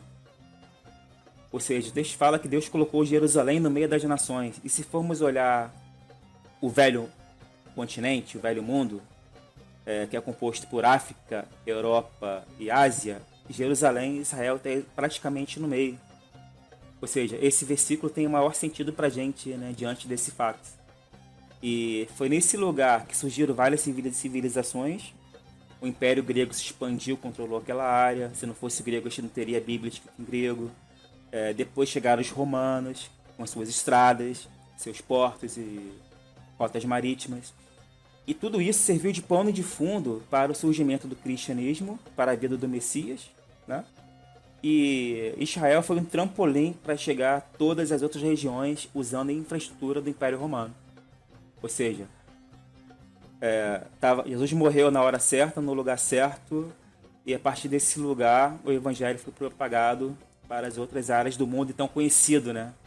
Velho mundo, tanto que a América é conhecida como o Novo Mundo, em oposição ao Velho, e a Oceania, novíssimo continente. Mas o Velho Mundo é o Velho Mundo onde Jerusalém estava no meio. E até depois eu vou compartilhar com você, para você também compartilhar nas redes sociais, um meme coloca Jerusalém no meio e Europa, Ásia e África em volta dela, como se fosse uma flor. Muito legal. Ou seja, Abraão foi para a Palestina para formar o pano de fundo histórico e geográfico para a salvação da humanidade. Ou seja, Deus agindo na geografia do local para transformar toda a humanidade, todo o planeta. É a motivação teológica se servindo das motivações próprias da geografia, da política internacional da época, para de fato promover o principal objetivo divino, que é salvar a humanidade. Exatamente. E sobre essa terra, fala o seguinte lá em Deuteronômio: é uma terra da qual o Senhor, o seu Deus, cuida. Os olhos do Senhor, do seu Deus, estão continuamente sobre ela, do início ao fim do ano. Ou seja, é a terra do mais profundo dos vales. Interessante. Então, nessa questão, né, da posse da terra, pela Bíblia, a gente vai sempre entender que Israel tem esse direito à posse. É isso? Confirma ou não? Se for pensar biblicamente falando, isso é um respaldo para a presença de Israel naquela terra. Mas é claro, tem todo um histórico que aconteceu, né? Israel foi expulso da sua terra, teve a diáspora, perderam sua terra, se espalharam pelo mundo, depois retornaram. Infelizmente tem uma guerra sangrenta lá até hoje, né? É triste. Os contingentes mudaram ao longo da história, a gente sabe disso. E hoje em dia temos que analisar, né, esse panorama como um todo. E não apenas pensar do ponto de vista que a Bíblia fala sobre Israel, né? A gente pega o dado bíblico sobre Israel como uma promessa de Deus e a gente precisa ver isso se cumprindo entre o povo. Mas nós também temos que analisar o contingente como um todo, envolvendo os palestinos, os árabes, enfim. Que é, inclusive, a próxima pergunta da nossa lista. Você achou que ia se livrar? Eu vou deixar você sair daqui sem me responder isso não. Professor Vernon, poderia nos dar uma explicação panorâmica, não precisa ser muito detalhada, mas panorâmica, assim, sobre o permanente conflito Israel e Palestina? Por que eu penso isso? Porque eu sei que a história é complicada, o vai e vem, é uma questão bastante complicada, mas se você puder resumir, só para a gente tentar se situar e entender por que existe tanto conflito hoje, além daquela solução mais imediata e mais assim bíblica que a gente conhece, né? De Abraão com a sua esposa Sara e a escrava Agar. A gente já conhece, já está bem consolidada na mente do cristão essa história da origem. Mas qual é a evolução desse conflito e como que a gente pode entender como ele chegou no nível que está hoje? Sim, ok. Realmente é uma pergunta bem importante. Realmente é necessário entender o que acontece naquela região, até porque a relevância bíblica que tem é muito grande. E aquela região, né, desde a época de Josué, sempre foi palco de conflitos, né? Tanto é que a ordem era para acabar com todos, não é isso? Para limpar aquela terra nas guerras. Isso, a Bíblia fala isso. Desde aquela época, Israel conviveu com os palestinos naquela área, ou seja, não cumpriu com a ordem que era, né, acabar com tudo pela guerra e conquistar a terra. Então eles sempre conviveram com os palestinos. Naquela época os palestinos tinham uma outra religião, né, politeísta, várias religiões na verdade. E com o tempo veio a diáspora, Israel se espalhou. Israel e Palestina é uma coisa que precisa ser dita. São nomes diferentes para o mesmo território, tá? Ou seja, uma área do planeta que é chamada de Israel, mas também é chamada de Palestina, tá? É só o nome do Estado de Israel que, nesse caso, tem essa relevância, né, como Estado, como instituição que foi criada em 1947 para a volta do povo judeu após a Segunda Guerra Mundial. Aí o que acontece? Com a chegada dos judeus a partir de 1947 naquela área da Palestina, era uma área então controlada pelo Império Britânico, né, foi permitindo a volta dos judeus para aquela área. Só que naquela área já haviam pessoas morando, né? Então foi o surgimento dos primeiros conflitos. Mas aí tudo bem, os judeus voltaram, havia necessidade de reconstruir um Estado judeu, um país para que sejam deles, né? Eles estavam espalhados. Se cogitou até na Argentina, né? Eles terem um Estado na Argentina lá. Mas acabou que o movimento sionista, que foi esse movimento de retorno a Israel, se consolidou na própria Palestina. Até por causa do Holocausto, né? Teve o Holocausto na Segunda Guerra Mundial, os povos ficaram sensibilizados e depois da Segunda Guerra Mundial eles voltaram em massa para aquela região. Foi quando ocorreu a formação do Estado Judeu e começaram os conflitos, né? Porque a Palestina ela não foi considerada um Estado, mas Israel foi considerado um Estado. Então havia dois povos ali, os judeus e os palestinos, que tinham uma religião muçulmana ou islâmica, né? Se naquela época lá atrás era politeísta, hoje em dia sabemos que os muçulmanos também são muito belicosos. Então ali juntou dois povos belicosos que não se bicam, né? Extremamente monoteístas, né? Os dois. Exatamente. E os dois naquela mesma área, né? Seria uma área que entraria em ebulição mais cedo ou mais tarde. Aí tá. Aí com a criação do Estado de Israel, inclusive um brasileiro ajudou nisso, né? Oswaldo Aranha, que tem uma rua lá em Tel Aviv com o nome dele. Em 1948 houve a formação do Estado Judeu de Israel e os povos em volta, né, de nações árabes, não gostaram. Então iniciou-se uma guerra e nessa guerra Israel, que era um estado pequeno, já aumentou de tamanho porque venceu a guerra, né? Aí depois teve uma outra guerra onde Israel espalhou-se ainda mais e conseguiu as colinas de Golã, que são as nascentes do Jordão, e a península do Sinai, que pertencia ao Egito. Então Israel aumentou muito o território. Aí, em 1982, se eu não me engano, houve um acordo de paz entre Israel e Egito.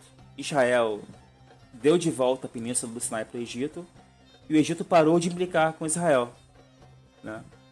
Mas, infelizmente, esses povos, os muçulmanos que lá vivem, não aceitam aquela nação de Israel lá. E os mais radicais, né? Então, assim como os árabes, os muçulmanos têm certa resistência com o povo de Israel, Israel também tem certa resistência com os muçulmanos. Então é uma área que está sempre em conflito, principalmente pelo lado radical, tanto de Israel quanto dos muçulmanos. E são esses os principais culpados para que nunca se tenha uma paz naquela região. Por exemplo, recentemente lá alguns muçulmanos da faixa de Gaza lançaram mísseis em direção a Israel e Israel revida. Só que quando Israel revida é com armamento mais tecnológico, mais pesado. Então o revide sempre é mais poderoso.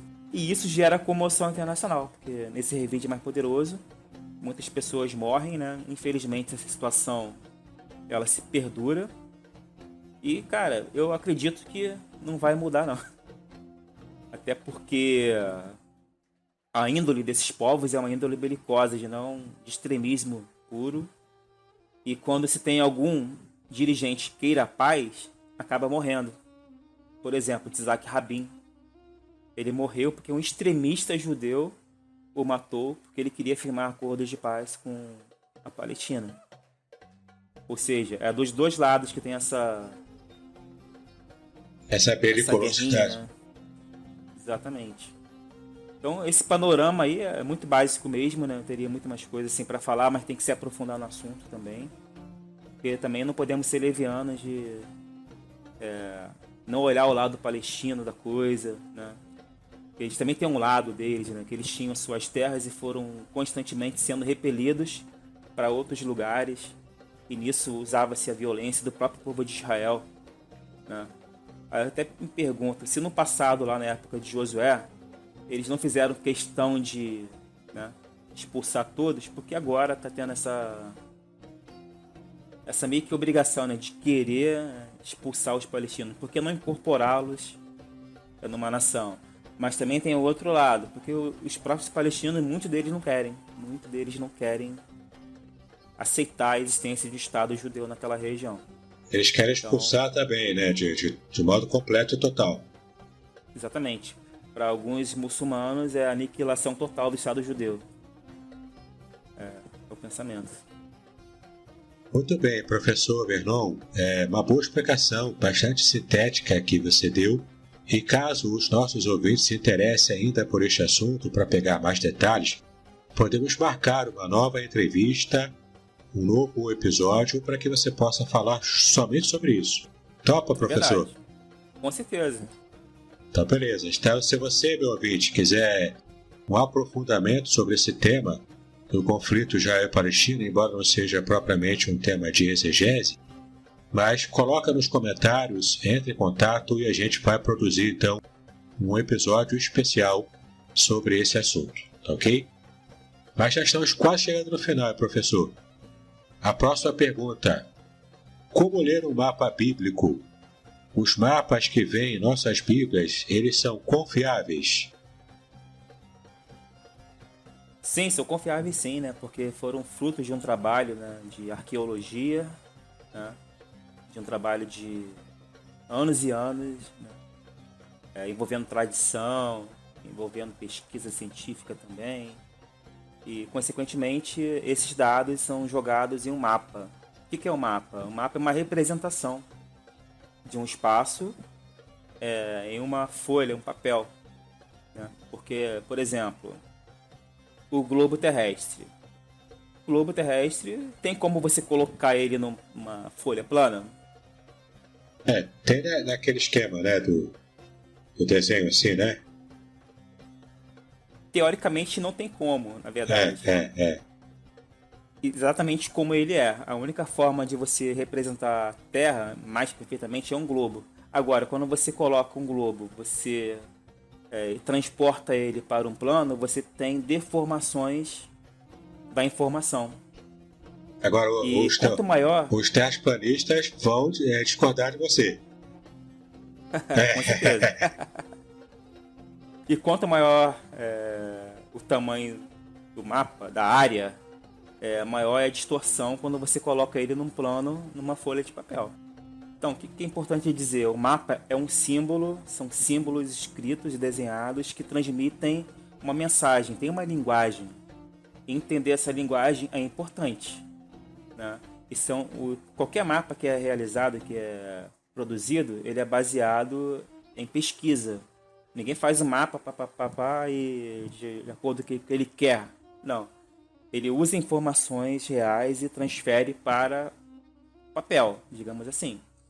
Assim é a Bíblia. As cidades, os rios, né, as montanhas foram fruto de pesquisa e colocados numa folha plana.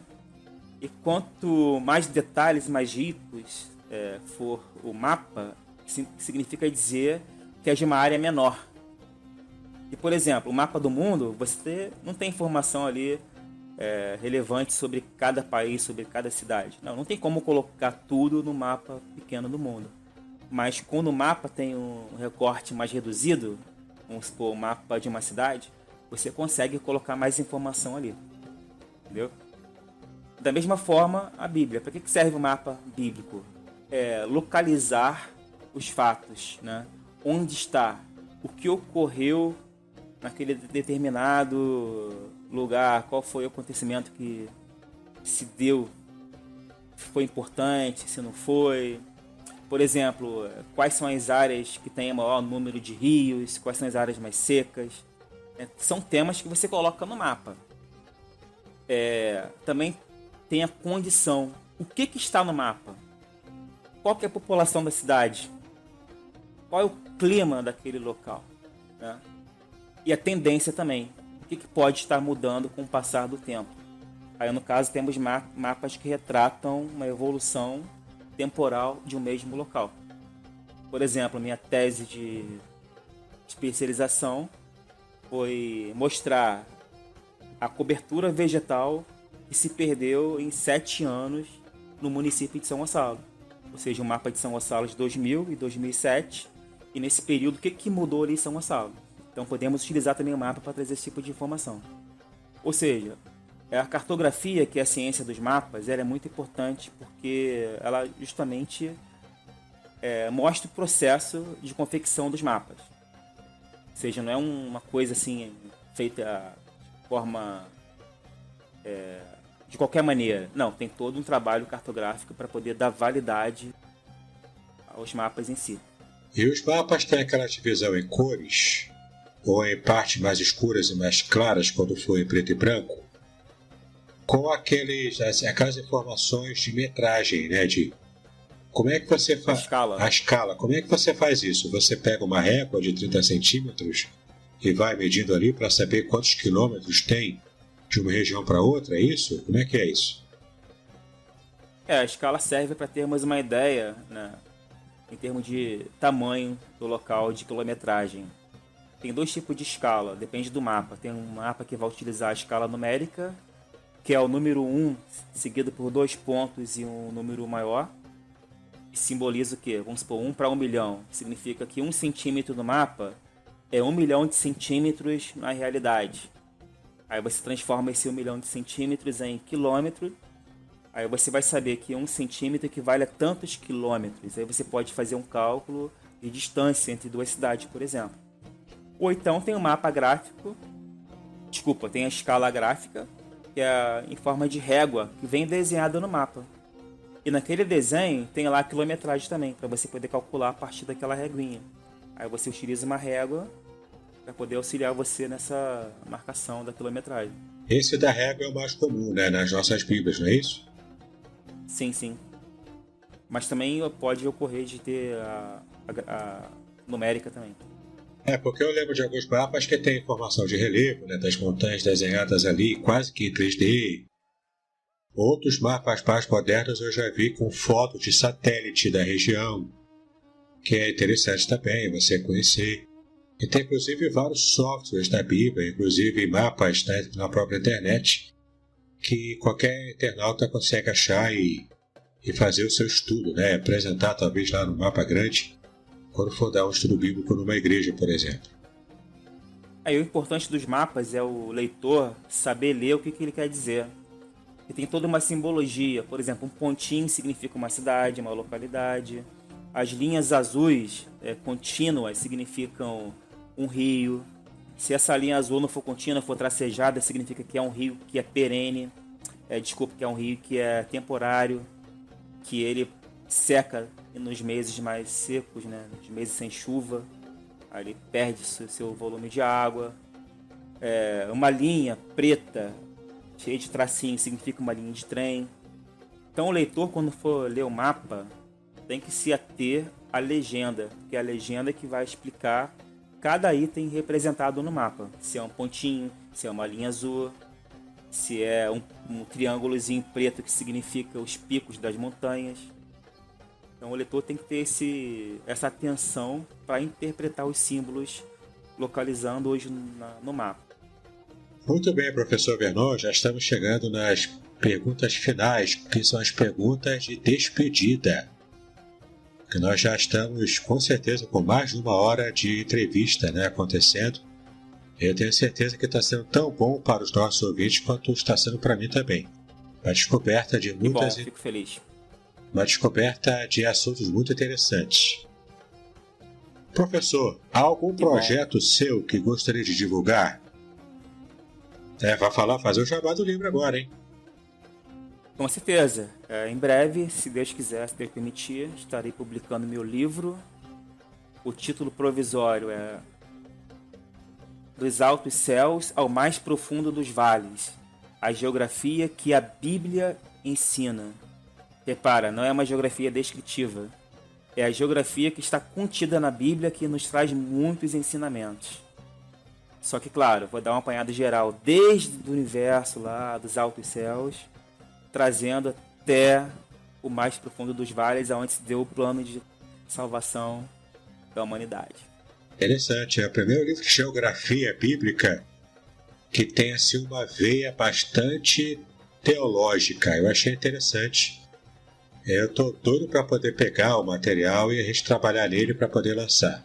Vai ser um lançamento maravilhoso. Além desse, tem mais algum projeto seu que queira divulgar? Assim, como eu sou um viajante, eu gosto muito de viajar, tem o meu canal do YouTube com a minha família, chamada Família Travel Fan, onde nós, em nossas viagens, nós falamos sobre pontos turísticos, sobre transporte público, sobre o que fazer, o que não fazer, várias dicas, né? Como é viajar com uma criança pequena, um bebê. E, enfim, né? Como é a nossa paixão de estar viajando, também queremos transmitir isso, como é legal estar viajando também com outras pessoas. Então, se possível, se quiserem, é só seguir o nosso canal, se inscrever, curtir os vídeos, que são bem legais. Tem muita coisa engraçada que a gente conta também, alguns perrengues que passamos, as coisas legais, a diversão. Ou seja, tudo aquilo pelo qual um turista passa em suas viagens, né? Sempre tem coisas boas e ruins. Ali não tem nada a ver com Bíblia, mas tem a ver com conhecimento de mundo, né? Conhecimento geográfico também. Essa busca de viagem, é bem interessante. Eu sou assinante, estou sempre assistindo ali, é bem interessante mesmo. Professor Vernon, dê uma dica para os que desejam começar os estudos de geografia bíblica. Ou seja, fale de bibliografia, fale de livros, para quem vai iniciar e para quem quer uma coisa um pouco mais aprofundada também. Assim, o primeiro livro que eu vou indicar chama-se Terra de Deus, de O. Palmer Robertson. Acho que é assim que se fala, Robertson.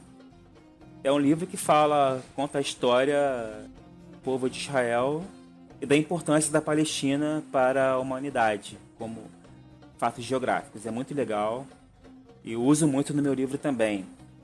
Um livro que eu gosto muito é esse aqui, Mostre-me Deus. Ele é de Fred Heeren, acho que é assim que se fala. É uma visão mais científica da Bíblia, muito interessante. Ele explica várias coisas acerca da própria criação, acerca do tempo, do espaço, e tudo isso com um viés também cristão. Por isso é muito interessante. Tem esse outro aqui, que é A Linguagem de Deus, de Francis Collins. Esse Francis, ele é o diretor do projeto Genoma, tá?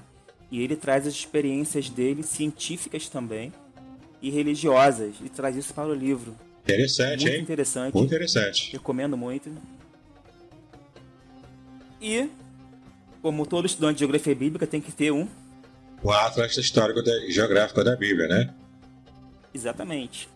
E não é só um atlas geográfico, ele também é histórico. E além de ter os mapas, ele vai explicando a história, o contexto geográfico daquele mapa. Por isso é muito interessante. Quem é o autor? Paul Lawrence. Dá pra ver? Dá pra ver aqui. Atlas Histórico e Geográfico da Bíblia, de Paul Lawrence.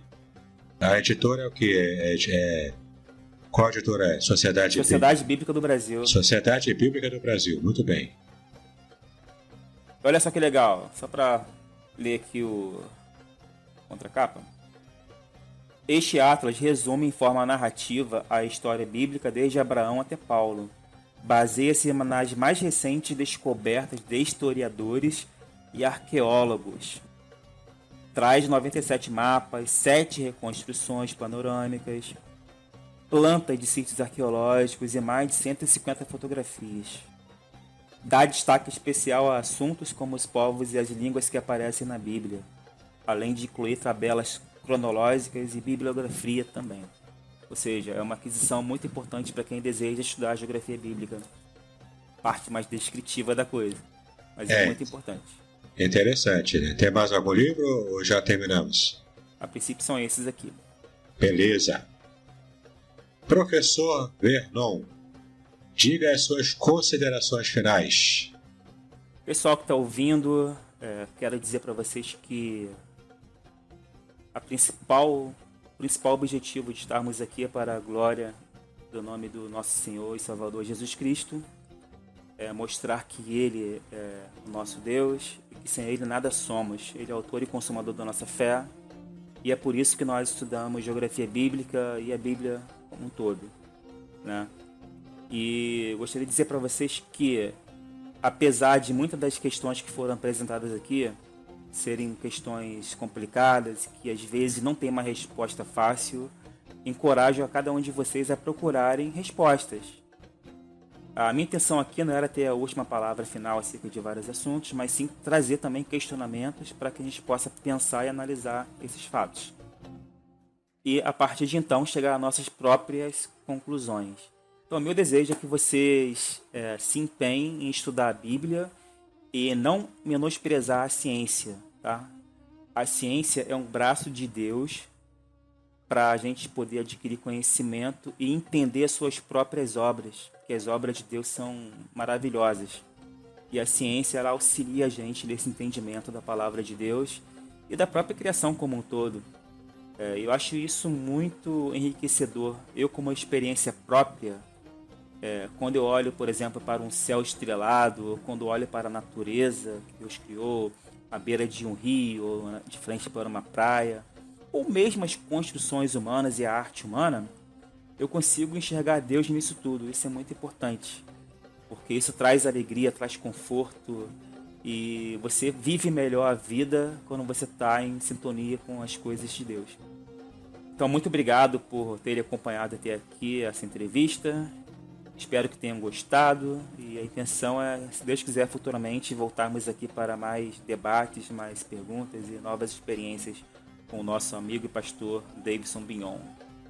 Eu é que agradeço, professor Vernon, pela sua participação, estar gravando aqui conosco nessa madrugada de segunda para terça-feira, essa entrevista tão enriquecedora e abençoadora.